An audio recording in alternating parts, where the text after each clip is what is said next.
Doctor Zakir Naik اور 26ویں آئینی ترمیم کا آپس میں کوئی تعلق نہیں، لیکن یہ دونوں آگے پیچھے پاکستان میں وارد ہوئے ہیں۔ ڈاکٹر صاحب پاکستان تشریف لائے تو یہاں 26ویں آئینی ترمیم کے پہلے مسودے پر بحث جاری تھی۔ مولانا فضل الرحمان نے اس مسودے کو مسترد کرتے ہوئے اسے پاکستان میں مارشل لا نافذ کرنے کی ایک آئینی کوشش قرار دیا تھا۔ اس دوران ڈاکٹر ذاکر نائک حکومت پاکستان کے سرکاری مہمان بن کر تشریف لے آئے اور پھر ان کے بیانات اور انٹرویوز سے ایسی بحثوں نے جنم لیا کہ 26ویں آئینی ترمیم پس منظر میں چلی گئی۔ کوئی مانے یا نہ مانے، لیکن 26ویں آئینی ترمیم اور ڈاکٹر ذاکر نائک نے اپنے میزبانوں کو خاصی مشکل میں ڈال رکھا ہے۔ بہت عرصہ پہلے میں نے ڈاکٹر ذاکر نائک کے بارے میں دارالعلوم دیوبند کا ایک فتویٰ پڑھا تھا، جس میں کہا گیا تھا کہ وہ مسلمانوں کو علماء حق سے برگشتہ کرنے کی کوشش میں ہے۔ اس کے بعد جامعۃ العلوم الاسلامیہ بنوری ٹاؤن کراچی کا بھی ایک فتویٰ سامنے آیا، جس میں کہا گیا کہ ڈاکٹر ذاکر نائک مذاہب کے تقابل پر کافی معلومات رکھتے ہیں، لیکن حدیث و فقہ میں ان کی علمیت مسلمہ نہیں، لہٰذا دینی مسائل میں ان کی آراء پر اعتماد ضروری نہیں۔ وہ جب پاکستان پہنچے تو سرکاری میڈیا نے بتایا کہ بھارتی حکومت نے ان کے پیس ٹی وی پر پابندی لگا رکھی ہے، لیکن یہ نہیں بتایا کہ ان کی ٹی وی چینل پر بنگلہ دیش، کینیڈا اور برطانیہ میں بھی پابندی ہے۔ بھارت میں ان پر منی لانڈرنگ کا الزام ہے۔ بھارتی حکومت نے اس قسم کے الزامات کشمیری حریت پسندوں اور اپنے سیاسی مخالفین پر بھی لگا رکھا ہے، لہٰذا ڈاکٹر ذاکر نائک پر منی لانڈرنگ کے الزام کو نظر انداز کر دیتی ہیں، لیکن بنگلہ دیش اور برطانیہ میں ان کے پیس ٹی وی پر پابندی کیوں لگائی گئی؟ ڈاکٹر ذاکر نائک پر نفرت انگیز گفتگو کرنے کا الزام ہے۔ اس الزام کو بھی نظر انداز کر دیتے ہیں۔ جب سے وہ پاکستان آئے ہیں تو یہاں ان کی گفتگو کا جائزہ لیتے ہیں۔ جب وہ پاکستان تشریف لائے تو یتیم بچوں اور بچیوں کا ادارہ پاکستان سویٹ ہوم چلانے والے زمرد خان نے ان کے اعزاز میں استقبالیہ کا اہتمام کیا۔ اس تقریب میں زمرد خان نے اپنے ادارے کی طالبات کی طرف سے ڈاکٹر ذاکر نائک کو ایک اعزازی شیلڈ دینے کا اعلان کیا۔ جب یہ طالبات شیلڈ دینے کے لیے اسٹیج پر آئیں تو ڈاکٹر صاحب ان بچیوں کو دیکھ کر بوکھلا گئے۔ انہوں نے اسٹیج سے چھلانگ لگائی اور ناگواری کا اظہار کرتے ہوئے کہا کہ میں ان لڑکیوں سے شیلڈ نہیں لوں گا۔ میں نے اس واقعے کی تصدیق کے لیے زمرد خان سے رابطہ کیا تو وہ بڑے دکھی نظر آئے۔ انہوں نے بتایا کہ میری بیٹیاں 13 یا 14 سال کی تھیں۔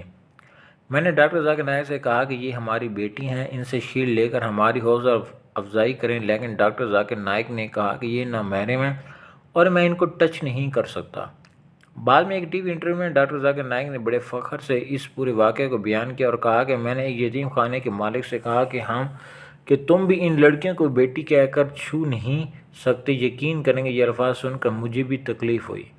زمرد خان کسی یتیم خانے کا مالک نہیں بلکہ منتظم ہے۔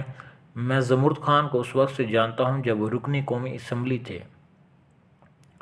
پھر انہوں نے سیاست چھوڑ دی اور خدمت خلق میں مصروف ہو گئے۔ ڈاکٹر ذاکر نائک کو بڑا فخر ہے کہ انہوں نے بہت سے غیر مسلموں کو مسلمان بنا دیا۔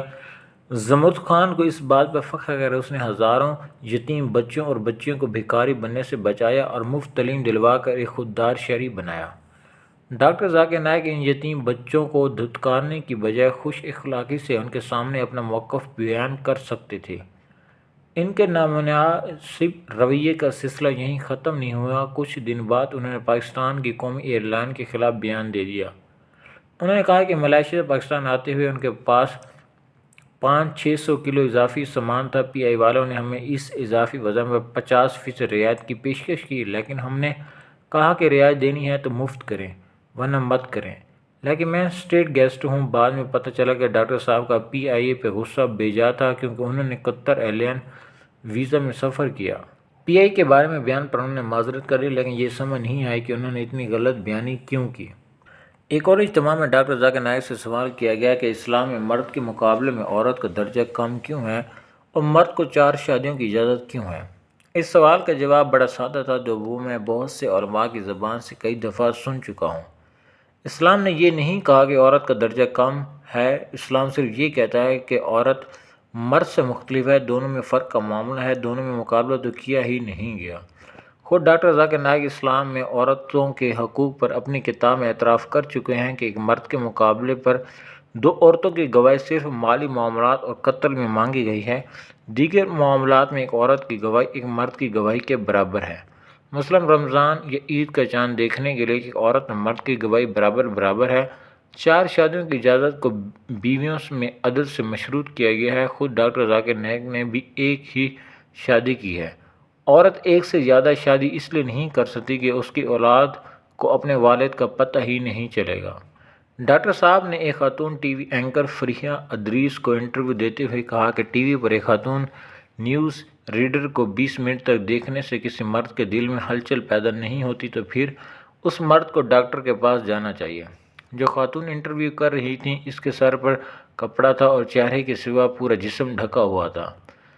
صرف کسی خاتون کا چہرہ دیکھ کر مرد کے دل میں ہلچل پیدا ہونا ذہنی بیماری ہے یا ہلچل پیدا نہ ہونا بیماری ہے؟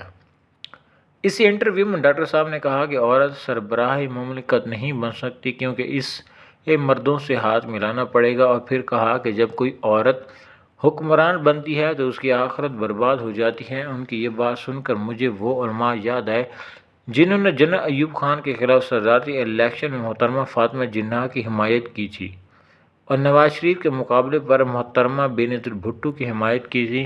کیا ڈاکٹر ذاکر نائک کو مریم نواز کا راستہ روکنے کے لیے پاکستان بلایا گیا؟ ایک اور انٹرویو میں انہوں نے کہا کہ اگر ڈکٹیٹر قرآن و حدیث پر عمل کرتا ہے تو کوئی پرابلم نہیں ہونا چاہیے۔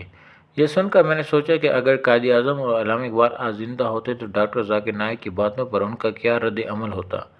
آج کل بلاول بھٹو زرداری آئینی عدالت کے حق میں قائد اعظم کے حوالے دے رہے ہیں۔ ان سے پوچھنا تھا کہ قائد اعظم کے پاکستان میں ڈاکٹر ذاکر نائک کے طرز فکر کی کتنی گنجائش ہے؟